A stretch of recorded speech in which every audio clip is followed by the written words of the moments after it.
Okay, well, welcome to the Founders Fire podcast. I am super excited to have Shane Sams with us today. I've known Shane for quite a while. He's an incredible entrepreneur, an incredible speaker. But the real thing that you guys got to know about Shane is his heart for people changing. He's so dedicated to people finding their way, in particular men, but entrepreneurs, business owners, startups in general, to find a way where they can really be who they are. We were just talking about this before we started the recording. There's a time in life when you look in the mirror and you're like, I'm not that dude. Who is that guy looking back at me? And Shane, I know you're on that journey, and you've inspired me. So welcome. It's good to have you. My brother from another mother, man. What is going on, Eric Beck? How we doing in here today? I'm excited. I've been looking forward to this all week, man. Come on, man. Come on. I was rolling out of the gym earlier, and I was like flying home because I was like, Eric, I'm late. Don't leave. I'm there. I'm coming. I'm on my way. Well, your brothers when you send each other your fat pictures and say, oh, totally, bro. Totally, bro. Right? Yeah. I'm not showing everybody that. Yeah, exactly. No, right? I don't want to remember that. I don't Exactly, want anybody right. to remember that. Heck yeah, you get the fist bumps and the high fives for the transformation and all that. Now, it's hilarious that you and me were in states right beside each other. You were in Kentucky. I grew up in Tennessee, and we were there for some massive period of time. I have to think that because I went to Lexington for some of those NAIA basketball games and whatnot. I have to think we crossed paths at some point, but eventually we did it. As speakers, as business owners, as entrepreneurs. So what I want to start off with today is really just this idea of how people actually change. You can kind of look at educators, coaches, trainers, really as being in the business of transformation. And I'm sure you have had star athletes that you coached, star entrepreneurs that you've coached, where you were like, man, they were probably going to get there with or without me. And then you probably had people where you're like, man, I gave them everything I could think of. I invented 100. new, brilliant solutions, and it just didn't work. Maybe we can start there. When it really works and somebody breaks through, why is that? And when it doesn't, what do you think that is, or what's going on there? Oh, it's so interesting, man. That's a great question, dude. Like, so my background's actually really interesting because I was a school teacher and a football coach. I coached college football. I coached high school football. So I saw these journeys of different athletes every single year. Became an entrepreneur and started like coaching entrepreneurs, speaking, going out and inspiring people. And people, it's funny because I live in a really small town in southeast Kentucky, man. If you drove up I-75, you probably blinked and missed Corbin, Kentucky. You know what I'm saying? But but like when I being from a very, very, very small town, you also get this weird experience where like nobody changes. And because a lot of 85% of the people are still the same person they were in high school. They won't move 50 miles away. Is that the stat? Like 85% of people won't move 50 miles from where they're born. Dude, I met a guy one time. I was selling insurance for my dad back in the early 2000s. And this guy came into his office and he like didn't know anything where we're in the town. And I asked him and he goes, I've never been more than 10 miles from my house. Right. He's like 50. Right. I mean, what? Right. And like, I was unbelievable, dude. And but people around here, they don't really get what I do as a speaker and stuff. For sure. When they ask me, I just always say, I transform lives for a living. That's what I you know what I'm saying? And but I've coached thousands of people, hundreds of kids. I've got 2 kids, and honestly, the people that I see that make it's really not some magic list from somebody else. Yeah. At some point, they decide to make the smallest possible change ever. People try to do these big, huge transformations. I'm going to go from 0 to $1 million. I'm going to go from 500 pounds to, 200 pounds in 20 days, or all these crazy things that were sold. But the people that do transform, they get sick of what they want or what they have, and they make some kind of small change. Like, I'll give you an example. I've had to do this multiple times in my life. There was a season in my life where I had a horrific depression. I had done a lot of things. I had accomplished so many things in life. I'd made money. All these things that you're supposed to do as a man, right? Yeah. And something was just hollow. It was just empty. And I fell into this depression where, Eric, I wasn't getting out of bed. Like, I would lay in bed and just surf the internet all morning for like 4 or 5 hours. Yeah. And I remember one morning I woke up and I looked up at my ceiling, and I just remember saying enough. And it wasn't like I was going to get up and go do a bunch of things I had done in the past or anything like that. Yeah. I said, Shane, you have to move. And that means you have to put 10 toes down and go somewhere. Yeah. And I'll tell you where I went. Hmm. I went 1 mile down my road to a little redneck gas station. Mm-hmm. And I got a drink and I came home. But Mm. but movement had started. Yeah. And when I look at my most successful coaching clients, my most successful students that I've met on the road speaking. Now tell me though, did you when you went to that convenience store, did you get you a little bag of Pop Rocks?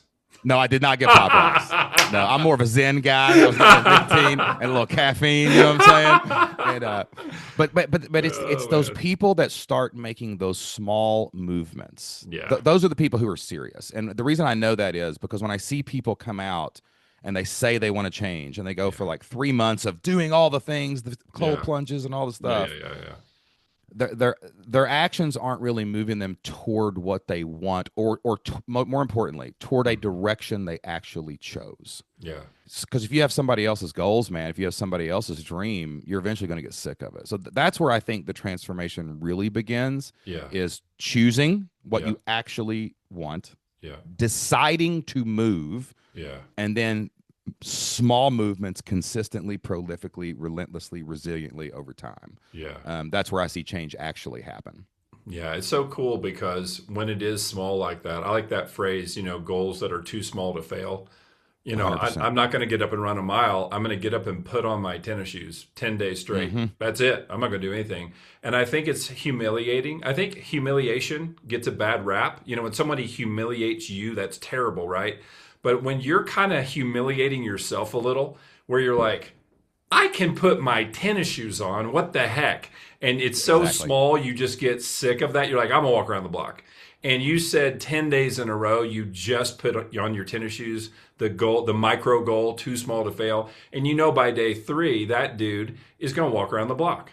And it's like, it's almost like an inverse way to really start getting some momentum, because I feel like in a lot of cases that lack of momentum, like you're saying, you're laying in your bed, and social media just keeps people on the hedonic treadmill, the dopamine hit, and it's like there's no motivation to do anything. And I feel like the way to break out of that is this building of momentum, and it seems impossible, like Sisyphus rolling that big rock up the hill, it's just going to roll back down on you. It's funny you mentioned Sisyphus, right? We're going to geek out on you guys a little bit here, because me and Eric taught me an amazing phrase called the original AI, ancient intelligence, and I've stole that and made it mine many times. But I think one thing too that like a lot of people want to do is they can't accept that. Life is Sisyphus. In the legend, like he's made to roll a hill up and it always rolls down, and eternally he has to do that. That's his task. Yeah. But that is parenting. That is marriage. That is business. Simon Sinek calls it the infinite game. Yeah. Like fall in love with the rock. Right. I mean, that's another thing that people kind of get off on. You know? That's right. That's right. Well, I mean, and I feel like, there is a rock that crushes you and keeps you in bed and keeps you being the guy you don't want to be. But then there's also some level of spark, some level, and it could be seeing another dude and being like, man, he looks just like I look right now, but now he looks totally different than me. And we can get sold on the cult of personality, and people become, you've seen this when you speak, I've seen this when I speak, people get addicted to the promise of change. And they'll go to every seminar, read every book, and go to every webinar, and they're not making any change. And they're good at the language. They know how to talk about change. But I love this phrase. Don't know who said it, so whoever said it, we're giving you credit anonymously. He who says doesn't know, and he who knows doesn't say. It's like people can get great at talking about ideas, and there's a kind of power to that. But the real power is not in being great at articulating everything. The real power is in doing.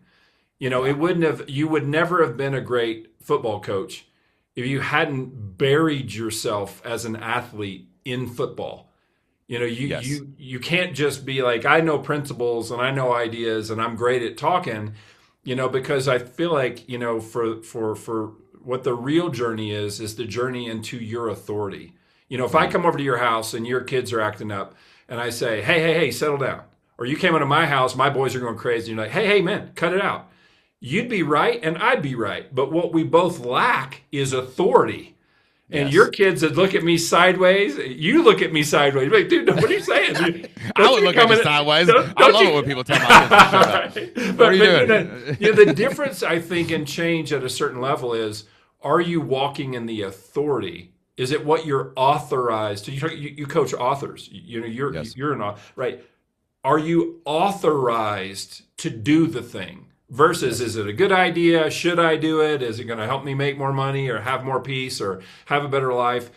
That's all fine, but I really feel like that change starts when we get into alignment with, I have to be this.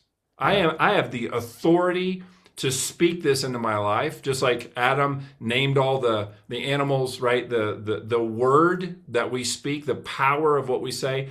I don't mean like goofy law of attraction and just think it and it'll happen. I don't mean anything like that. But I do feel like there's an authority. And when you started your transformation, like you were saying, you've had some serious illnesses and some challenges that we may get into. But when you've come through those, it's because you were absolutely inhabiting the Shane that has to be here. And Yes. he has to be here. And when that happens, there's some humiliation in going, man, I am not the Eric that I'm supposed to be. I'm embarrassed about that guy. I feel humiliated to have been that guy. And there's some fire in that that's not altogether bad. Now, if you stay in that, right, that can be Well, then it becomes terrible. then it becomes victimhood, bullying Yeah, yeah, that's yourself. right. You That's know what I'm right. saying? Yeah, And like, yeah. I actually, one of the things that I do teach is I'm a storyteller. I mean, I love narrative. I love telling story, but like, I've learned this new concept called self-authoring, Mm, right? mm. And I think what happens with those people who go to all the seminars, I mean, what's the stats? Like 85% of people will take a course and never do anything with it, Right, or they'll read a right, book and never actually do right, it. right, right. And it's because of eventually you have to go from the observer of the people that you want to be like Yeah, to the author of your own life, and you have to write your own story. yeah, And I find I really got into this guy named Alfred Adler. okay. He was a psychologist or a psychiatrist or something back when like Freud and Jung and all Yeah, those yeah, people were. yeah, yeah, yeah, Totally different mindset on life though. And he has yeah. this really weird concept where the outcomes in your life, like Mm-hmm. people say they have goals, they have vision boards, they have Right. dreams, they read the book, they want to be like Russell Brunson, they want to be like Tony Robbins, they want to be Yeah, like all these people. yeah. And I've been there. I've done that many times in my life. So, sometimes you do have to have someone to model and fake it till you make it, until you get enough skills where you can Mm-hmm. build what you want. That's Mm-hmm. fine. Mm-hmm. But eventually you got to become the self-author, the author of yourself. And what Adler said was, if you looked at your life right now, that's your real goal. Hmm. If you are overweight, your goal is to not go to the gym. That's your real goal, because Oh, if it sure. wasn't your real goal, you Yeah. would not be taking the actions every day Yeah. to do that. Your goal is to stay afraid. Your Yeah. goal is to Yeah. stay unhealthy. And Yeah. what you have to realize is eventually you have to say, if my goal is actually, like, I went from almost 300 pounds down to 230 jacked, right? Mm-hmm. Mm-hmm. Because that my goal was to be like the influencer who had the before and after. Yeah. That's what I was saying out loud. But the Oreos shoving down my gullet at 2 a.m. were the actual actions that I was taking, and we Yeah. only take actions toward our actual goals. Yeah. So for me, when I look back at my life, when I've actually transformed, when I transformed from Mm-hmm. insurance agent to college football coach, Right. from Right. teacher Right. to entrepreneur Right. to speaker, when I look at those, I actually set a goal that I actually wanted. I didn't adopt someone else's design for my life. Right. Right. And Right. Right. that's what you have to do, because until it's yours and until it's what you actually want, you're going to subconsciously, your parts are going to keep taking actions and drive, and yourself is not going to actually be able to accomplish Man, anything. that's articulated so well. I heard a version of that sounded something like, whatever your life is right now, it's the perfect exact mathematical result of everything you've been doing. Exactly. But you're Yes. getting what those actions do. You're exactly getting that. And but Um, yeah, beyond that, yeah, so you go. There's a layer down behind action is thoughts and feelings, yeah, and the reason that you're taking those actions yeah.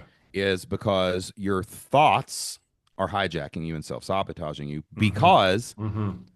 little Eric or little Shane or Yeah, some pattern that you adopted to survive as a kid is totally. actually driving your adult Yeah, that's self. it. You're not being an adult. You're That's right. taking actions of a child Yeah, it's and that you're what they letting call that that. child rule. That survival strategy was an adaptive strategy in childhood, but as an Yes, adult, it's a maladaptive strategy, right? It's like exactly. it makes perfect sense when you're 8 and you're terrified of whatever the trauma is that you're experiencing, and you start this pattern. And man, I don't. It was Carl Jung, I think, who said, "Until the unconscious becomes conscious, you will call it fate Yep. and ruin And, your and life." and it cannot become conscious until you look inside. The kingdom Yeah, of heaven is within, baby. yeah, And that's scary, man, because when you look inside of you, you see that you are the reason. yeah, You are the problem. yeah, And but that's where you have to go through that. There's that's a long journey. yeah, None of us will ever finish it yeah. to get to the place where you can look at that whatever like for me, like when my parents would fight, I would go to the refrigerator when I was a kid and I would Okay. eat cookies Yeah. and Kit Kats and whatever. Yeah. Now, when I was a kid, I played football, so it didn't hurt me. Yeah. But that's when later on, when my kids are dumb or I have a business go bad or like I was going to the fridge again. Yeah. So that Yeah. pattern to soothe myself was That's happening. right. I had to look at myself in the eyes and say, that worked when you were a kid and That's your the metabolism problem. was It high. does work. It works. It It totally works. works. You feel so Absolutely. much better after 7 Oreos. I feel great Absolutely. after bad the next Yeah. day. But Yeah. like Yeah. I had to say no. I'm in charge. Thank you for caring about me. Thank you for trying to help me. Yeah. But I have to make a different decision now if I'm going to change. Yeah. Yeah. Yeah, man. Man, that takes so much courage, because you kind of have to go back to that kid and be like, "Hey, that's right and that worked, but I'm a man now, and the right way to handle this, is this other behavior, it's this other action." And then there's also just the part of it, and I've had to do this, and it's so difficult to go back where you've broken relationships or you've caused problems, and to say, there's a reason, but I'm Mm, also accountable for the action. yes. And to say, I'm going to be accountable. Reasons can't be excuses. They They're can, reasons. right. That's right. Yeah. It's like atonement, where you're saying, hey, I will atone for that. But then the inner work is to go, why would I have gone that way? Or what got me to think, like you said, that strategy or that thing is okay? And it's like, oh, you look within and you start digging through that. And that's where I think there's the power of like redemption. And Mhm. I think in a way, not to get too woo woo here, but I think in a way we kind of can time travel. You can go back to that 8 year Oh, old now we're cooking, Shane. baby. Dude, Now I we're can go cooking. back to that 8 year old Eric, and I can go, hey, right now, if I were at 54, if I were physically in that room, I could make there be peace. And Yes. that's the truth of that situation. So now you don't need to do that thing you're about to do, abandon yourself, do anything to keep that person happy. You don't have to do that anymore. And I think going back and revisiting, I'm not a trauma expert or a psychologist or whatever, I'm just talking about from my own life, my own heart.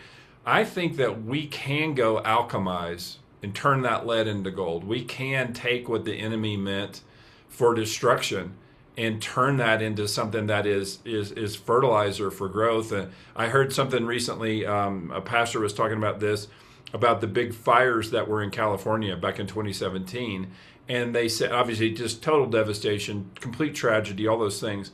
One thing that they were mentioning though that was really interesting was that there's a kind of seed whose husk does not flower or break open. I'm not a botanist, unless there's a fire. And they had Mm. these plants that were bearing fruit that they haven't seen in Sonoma County in 60 years.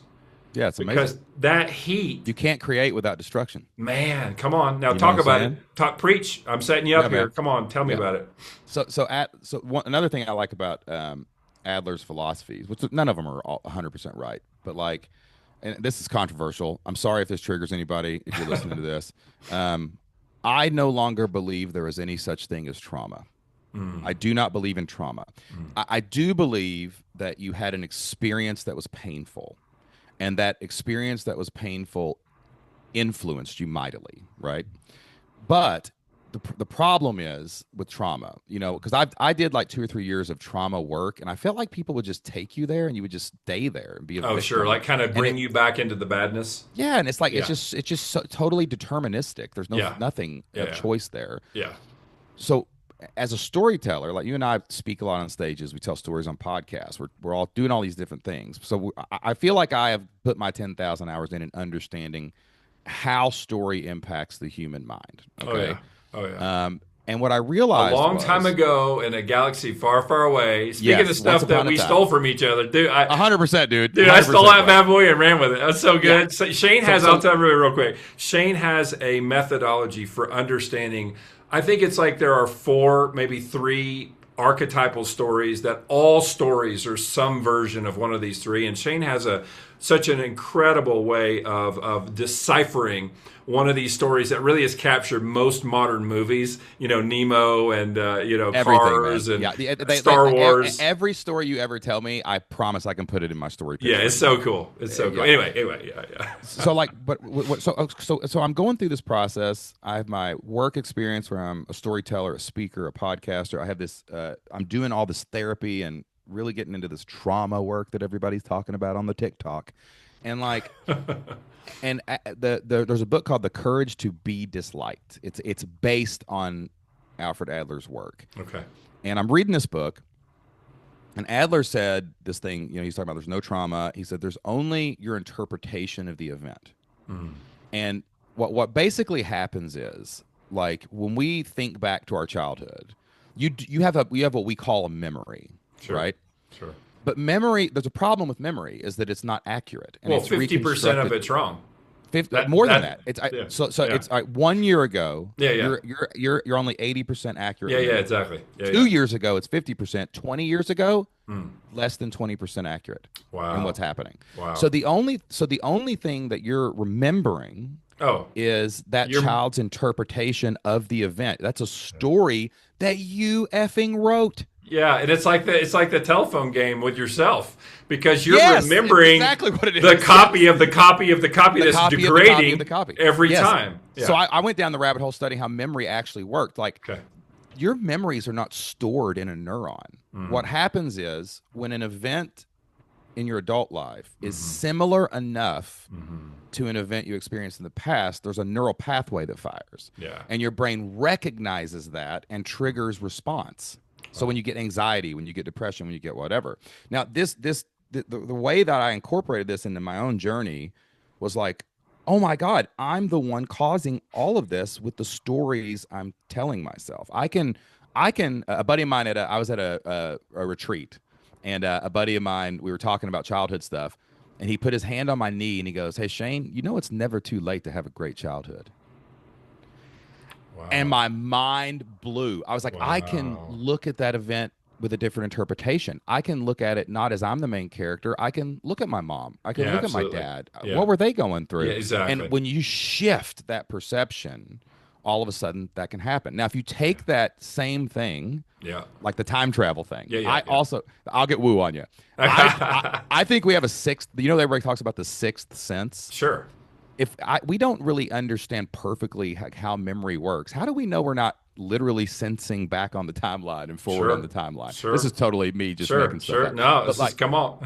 But conceptually, if you think like that, well, I can look back and change the story. Can't I look forward and change the story? Like, if I'm on a path for something I don't want, we call that vision in entrepreneur land. Sure, absolutely, yeah. But I can totally take, like, my story pitch framework. I do this when I vision. I do it in present tense, like this is happening. Yeah. And create the story, and then the actions to get to that result actually pour out of that. Now I can do something in the moment. Yeah. But you have to take ownership of your past stories. Then you have to take ownership of your future story. And when you take full ownership, without blame, without victimhood, without excuses, now you can take actual actions in the present that will actually let you do what you want to do. Yeah, man, that's so cool. It's so cool. Deep. Hey, I'm going to pivot us for a second because, Go ahead. everybody here pretty much is an entrepreneur. And probably most people listening to this podcast are either in the process of selling their business or thinking about selling it. There's My people. the silver tsunami that is happening right now, which is about 7 million people are trying to take their business out to the market and sell it, and only about 17% are going to get sold. And what we find, of course, is that the three reasons businesses don't sell are owner dependency, which is also another way of saying lack of systemization, flat revenue growth, and some issue with turnover at some level. It's the team, it's the money, it's the market, and it's how well does this run, and can it run without you? Before we talk about kind of the entrepreneur side of it in terms of some of those business mechanics, I want to stay with what we're talking about right now, but just take it into the idea that that a small business can be your dojo. It can be your gymnasium. It can be your workout, your weight room. And that when you look at business as purely a way to make money, you can fall into some traps. But if you look at business as purely a way to grow as a leader and as a human being that also makes money, it starts to really reframe the purpose of business. Adam Smith would say the purpose of business is to buy something for $1 and sell it for $2. I'm paraphrasing, but boil it down. What is capitalism? It is finding a need, meeting that need at a way that the market will support a price that gives you a profit and is justifiable in the mind of the consumer, whatever the theory Maximize is. profits for shareholders. Yeah, exactly. That's So when you look at that and you say, okay, that's interesting. It's probably the best. It's not probably. It is the best economic system we've seen. It doesn't mean it is the best economic system ever or possibly. And I think if you take some of what we're talking about, which is how do people really become who they have it in themselves to be? How do you really become that person? And is work at odds with it by definition, or could we redefine it and say, what if my business, large or small, actually is one of the main vehicles, not the only, but a main vehicle for me to evolve and develop into the person I'm supposed to be. And what I have found is a way that business owners sabotage that transformation is making the business all about them. Everything depends on them. They don't delegate well. They don't have good systems. They don't have a vision like you're talking about, not one that they've articulated. And so what happens is they've basically built a job, and they might make millions of dollars, but it really is kind of caving in on them. So I want to talk for a second about this idea of, hey, I want to get ready to sell my business, but the reality might be you haven't done the workout, baby. Yeah. You haven't thrown enough punches, thrown enough kicks, been foot sweeped enough. You don't got any bloody noses. You haven't really been sparring any. You've been doing kind of the show. And that's why nobody wants to buy it from you. I can't buy your job from you. If I'm an investor and I'm looking at your business, I need to see that you've matured enough as a thinker, as a person, to say, I've created something valuable that does not depend on me anymore. And it really will stand on its own 2 feet. You can drive this boat out in the ocean on your own, and you get where you want to go. You don't need me to be in that boat with you. I just love to hear your thoughts about, as you coach entrepreneurs, and maybe how do we tie these ideas together of growing a business while growing yourself, or growing into who you have it in yourself to be. What do you think about that? So I've thought a lot about this. I sold my first business back in 2017.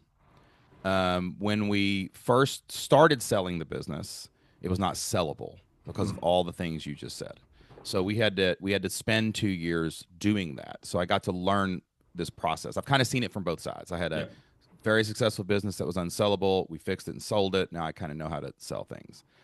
But I think for people who are aiming at maybe selling a business someday, I think it goes back to that vision and those goals, because I'll tell you a story. So like I think if your goal is to sell the business, you will never create a sellable business. You're gonna break it. Like the business first goal is for you. Okay. Now we can talk about provision, we can talk about money and all those things. Sure. But you said something that's really interesting that I have learned with wisdom after almost 20 years in business or whatever, is like, you can't. There's three things you can't hide from. Hmm. You cannot hide from your business. It will reveal every fault, every weakness, every insecurity that you have. Yeah. You cannot hide from your partnership, because your spouse is not there to love you and romantically. They're there to reveal everything you need to work on in life so you can grow. Yep. Everything that makes them mad, makes you mad about them. Yep. That's you, baby. I hate to tell you. And your kids. That's going to bring all those things out. Yeah. But we're sold this really bad version of business, man. Like if you there are tactics and skills and principles you have to do to sell a business, but if your business is for money, you're just going to drive money as far as you can. That's going to tempt you to step in and create a job where you're working 70 hours a week so you can keep making more money, so it'll be more valuable. Yep. I remember the most money that my company has ever made in a single month, Eric, was like $830,000. That's the most we had ever done. Now remember, 5 years, 10 years, 7 years before that, I was a teacher making $36,000 a year. Now you would think that I would be ecstatic about $800,000 in sales in something. You know what my first thought was? It wasn't a million. Yeah, exactly. What it wasn't exactly. It was a letdown. Yeah. and then like so this money thing. Yeah. I learned it can't be the goal. I paid off my house at 35. It was so empty. That wasn't the goal. Then we're sold. Once no. Hold on, I can't let you go past that one because that's such a great story. Tell it again. Tell a little bit of it where you were like, okay, can I pay in cash? I want to pay in cash. All right, so I'm 35 years old. We sell our business, and I'm like, oh man, this is preposterous. I'm going to be able to pay off a house at 35. That's your goal at 65. I'm 30 years ahead of schedule. Yeah. I thought this was like the thing that everyone was supposed to like do. Like I thought they were going to have a parade for me. You were going to be celebrated, right? Like, exactly. I thought I was going to get to the bank and the vice president was going to be waiting for me in the parking lot. He just had a radar to know when people were going to do this. Like a plaque. He's going to give you like a plaque. They're going to hang my picture on the wall by some old guy that started the bank. Like I thought this is what it was. And like 35, that's crazy, bro. Oh, good job, young man. So I walk in, and there's nothing. There's no button you press. You're celebrating. There's no confetti coming down. So I get in line. I'm like, okay, they don't know yet. I'll tell them. Yeah. And the lady in front of me goes by. The lady looks up at me and she says, "How can I help you?" And I said, "I'm here to pay off my house." Come on. She goes, "What's your account number?" And then she just starts typing my account number. I'm like, okay, you got to actually give them the money. They don't believe you. That's when the celebration starts. Yeah, okay, right. So I paid with a check from another bank. I give them the money. Bro, she types in my information. She hits a button. She prints out a receipt that looks like I bought a Mountain Dew at a gas station. Tells me my paperwork is in the mail. And then she looked behind me and went, next. Yeah. But we're sold that. We're sold build most money a month. That'll make it more valuable. Pay off your house and you'll be okay. Then there's two other lies that I have to touch on. And this might be a little controversial that there's the next thing is, well, if it's not for me, then it's for my kids and so the inheritance comes up. Like I build an inheritance, whatever. Yeah. But then you're like, I'm grinding for someone else's life that's not even born yet. And then that word legacy. This is the one that I've been really positioned on for the last 3 or 4 months, wrestling with what legacy actually means. If it's tied to the business, that's not what legacy is all about. But we can talk about that in a minute. Yeah. Now, go back to the business side itself. I think that a lot of people, when we get older, we want to have the option to sell our business. That means you have to automate, systemize, get yourself out of the main workings of the business. But I think a lot of people, when they're 50, 60, 70, I talk to a lot of entrepreneurs. They're so burnt out. They're so miserable because they're still creating the business that someone else told them to build. Yeah. You see what? And that's why they don't. That's why they don't take their self out of it. It's not even a question of you're not doing it. It's you have tied yourself so much to that identity. That's right. That your safety is tied to it. Your purpose is tied to it. Your mission is tied to it. And at some point, if that was your father's business or you started a business because you thought it would make money, like you chose someone else's identity. You chose someone else's purpose. You chose someone else's meaning, and you don't know what you would do without it. Yeah. And that is, I think, all the people I've coached on this, that's the reason they won't do this. They won't delegate, automate, and systemize because they've lost the ability to envision their own life after that identity is shed. Yeah, or just separate from it. Yeah, the analogy that I use, having 6 boys, is that if you don't birth the baby, if you think the baby is you, the baby's gonna die and you're gonna die. You know, I've 100%, seen man. I've seen Rachel, my wife, go through those 6 deliveries, and it's miraculous and scary and wonderful and all the things that it is. But it is also, you have got to get to the point where I am not them. You know, that Totally. And separation. yes, and you are not that job and you are not that business, but Yes. that's where the scary part is, because then you have to ask the question, who am I? Now, Yeah. don't feel bad if you're doing this, if you're listening to this, but my wife has a great analogy for this. Like, like when you are when you go through childhood, when you're in your 20s and 30s and you're choosing ways to make money or building your job and your career and all these different things, Yeah. it's kind of like a hard exterior shell on like a nut. Yeah. Like we need, I think everyone has to go through this. I Sure. don't think anyone, I can't go to a 20-year-old and tell them this and it work, right? Right. You have to, Right. but eventually the shell has to come off, then the tree grows, right? Yeah. And it's the same thing here.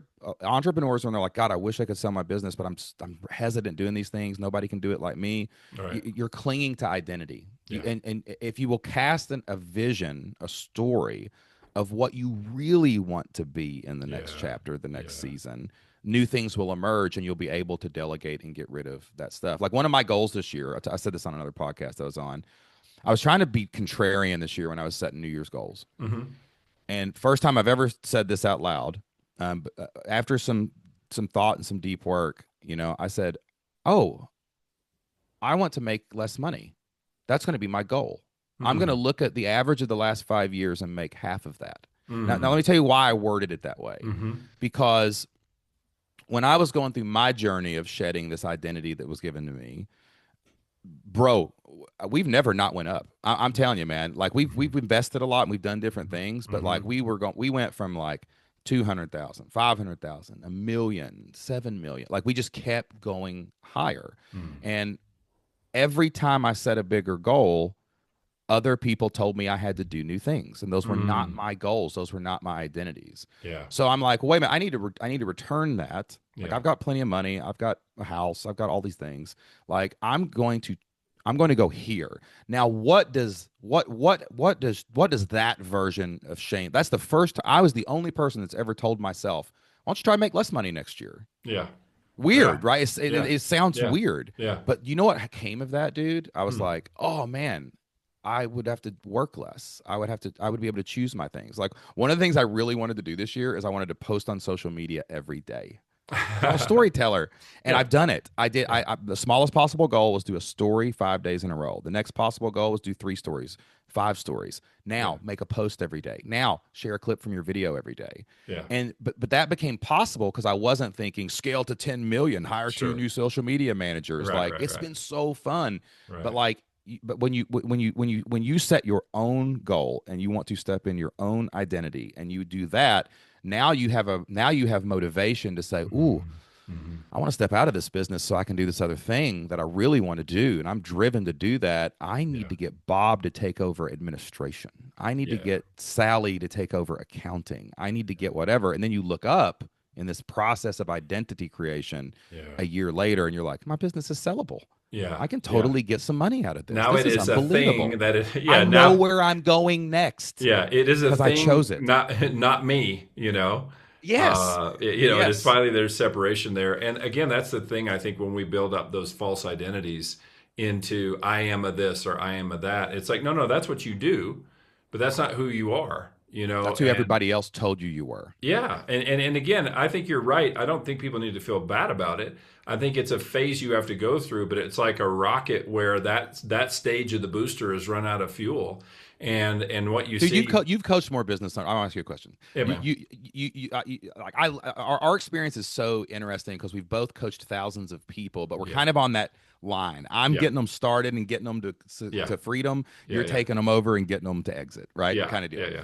Like, think back to a bunch of people that you've worked with that have actually hesitated and they could not get over getting themselves out of the business. And it was like that guy you said you're fighting tooth and nail with them. Yeah. Did they know what they were doing next, or did they just know they wanted to sell the business? Yeah. So I think here's what they know. They want to be out of pain. Yes, they have no idea what's next. They they just don't even know what want it looks like to be out of pain. they want And not that's the this. freeze. That's it, man. I'm telling you, if that's why dudes won't do this is Mhm. because they have no idea who they will be on the other side of it, but they Yeah. know this hurts so bad, something's got to change. Yeah, well, that's, I mean, if we take it from the master, that's what Jesus said. He said he bore the shame of the cross for the joy set before him. If it Exactly. was just the shame of the cross, I think the story ends right there. But Yep. if there's a reason, if there's some emotion, that is seeing billions of people get free, the kingdom come, like that, the power of that vision in the future of that's where I'm going through this, but I'm going through this to get to there. I think Mm. that's how I'd answer that question I posed to you. Like why do some people make it and some people don't, or some people delay or whatever that is? I think, like you're saying, they have not done the inner work to get in touch with the joy of being who they really are, separate from all those identities that they took on or that were put on or the society laid out in front of them. And I think that's the coolest thing about business. I mean, there's other areas of life that are awesome, but one of the reasons I love working with entrepreneurs and founders and is about the fire. That's why the company's called Founders Fire, right? That's what the program is about. It's about Yes, sir. rekindling that fire that might just be coals right now, Yeah. and the fire is just about out. And you think, well, okay, let me just sell it. And it's like, you know what? There's something that is far more valuable than the money you might get out of that EBITDA multiple. The value is in you becoming who you need to be, because that is the real wealth. You talked about legacy a little bit ago. The real Yes. legacy is for your kids and their kids, or people that to see you do what you have to do. That's the Yeah. legacy. The legacy's Yeah, not man. money. The legacy's not And you know what power. they really need to see? This is Yeah. again, this is a lesson from 3 months ago. Please Mhm. don't think I'm ever talking to anybody on high. I'm just a dude from Kentucky. I had a 2.4 GPA. I'm figuring it out. I have no idea what I'm doing in life, guys. Okay, but like like that identity thing again, like become who you need to be, who you want to be, right?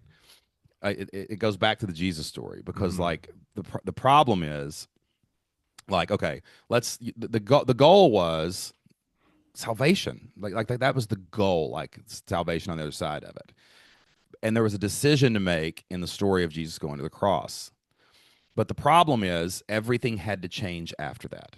Mhm. And my favorite part of the Jesus story is when God grieves.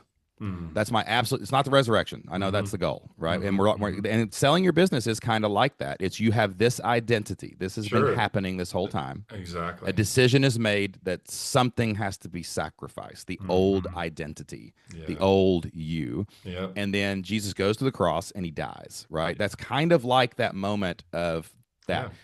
Now, but in the middle of that, the earth shakes, the sky goes dark. Yeah. God literally grieves everything up to that point and the identity that went to the cross, Yeah. right? Yeah. But dang, then there's resurrection on the other side, and especially for men out there who are selling their business, Yeah. we are not taught how to grieve. We're taught to suck it up and Yeah. grind and Yeah. keep it going and die to yourself and martyr yourself and be a whatever. Like we're taught that, Yeah. Yeah. and until you learn how to grieve the old identity, because there's a realization there, like, oh my God, the last 20 years of my life, I've been living somebody else's life. That's right. That is you Absolutely. dying, Yep. and then you Yep. grieve it, then the other side comes out Yeah. and you're That's happier right. in the vision and the resurrection. Yeah, because if you don't grieve it, it's just going to come back. It's like you didn't get the lesson. You're going to have to do. You did 100 You're gonna burpees, do the and same you're going to have to do thing, another bro. 100 burpees. You paid for it, man. I sold my pest control company. I don't know what to do. Right. I'll open a pest control Another one, and company. exactly right. Exactly. All right, my man. Before we go, let me ask you this question. First of all, thank you so much for being on the podcast. That It's you're fun, just an man. awesome man. Love you. Um, what are you excited about? What's coming up for you? It could be personal, it could be business, could be whatever. But when you look out over the next, let's say, 18 months, what are some things that are getting you excited? Yeah, man. I really feel good about myself for the first time in a long time, man. Like I went through a 5-year journey of getting my physical health in place. I've done a lot of mental health work on myself, and I've really looked around at I've been fortunate to live an uncommon life. You know what I'm Mm-hmm. saying? And Mm-hmm. I've through that I got gray hairs. And I realized one day, I was like, oh man, wisdom's popping out. That's what I'm talking about. You know what I'm saying? And, coming out the other side, I'm going to be 48 this month. Mm. A lot of my friends are in their 30s and 40s. And like, I just started looking around. I've started talking to men a lot lately. And I'm realizing that our culture has just destroyed men. Yeah. And they do not have the brotherhood and the support and the things they need. And I am blessed with a lot of great men in my life, people like you, all the guys we know. And like, I know there's a lot of guys out there that are struggling and hurting and they need something. And so what I'm most excited about is greatmen.org. I call it the Great Men Project. It's not like some how-to course to do anything. It's just bringing guys together to have a place to go for brotherhood, to have a place to go talk about these things, not find solutions, but like me interviewing guys on the Great Men podcast. You've been on there. Check it out, guys, if you listen to Eric here. That's right. And it's really lit my fire. This is like, I feel like every atom in the universe that was arranged in all the moments of my life have like led to this place where I can go do this. I'll tell you a quick story, then we'll finish up. Yeah. 10 years ago, I joined I got invited on a houseboat trip. And it's me and 3 other guys. Text these guys every single day, just great guys. And every year we invite 2 new dudes from our circles to come and join us on this trip, right? And Eric, this isn't like a mastermind with whiteboards. It's a bunch of dudes going out in the woods with no cell phone service on a houseboat, camping at night, smoking cigars around a fire, eating junk food. But every year for 10 straight years, that has changed my life 10 times in a row, just being out there with other great men. And every year, dude, for the first 8 years, guys would tell us, I don't have this in my life. I wish I could come back. But that's the rule. You can't come back. That's always been our rule. We need new blood. Got it. Yeah. And I was sitting around the campfire last year, and I heard the same thing. Those guys almost cried. One guy almost cried because he didn't have it in his life. Sure. And then I got home and I looked in the mirror and I said, you dumbass. You've been creating communities for people for 20 years. You've helped 5,000 people. You are a community builder.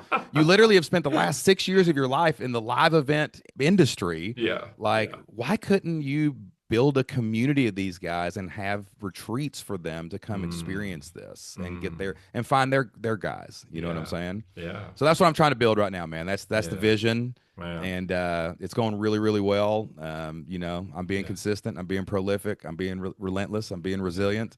Yeah. And I'm pretty pumped.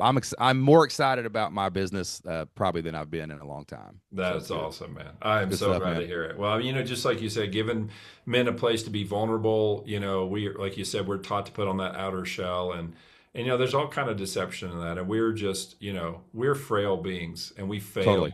And we blow it. We blow it huge. I've blown it huge in my life, and you just have to pick up the pieces. You have to be able to confess. You have to be able to just say, man. And your wife is not the place to do that. That's right. She can. Your wife can see your scars, but she can never see you bleed. They cannot. They just can't handle it. But men know, and they feel, and you don't have to fix it. You just have to have a place to go talk about it. So yeah. We got to create more spaces like that for men, dude. Yeah, I got a wife who pretty much can do anything, so I got really lucky that way. But I will say this: I appreciate seeing your journey. I love that our paths have crossed, and we're doing all kind of cool stuff together. And that's where it's at. It's like we're here one step at a time, one day at a time. And that's how people grow. That's how people change. And I appreciate you coming on the podcast today. So Shane Sams, thank you so much, buddy. Eric Beck, I could say you're a great man, and man, I'm so happy you came into my life. You have definitely nudged the asteroid in my life, baby, and changed that trajectory, and I love you for it, dude. Ditto, brother. Love you too, man. All righty.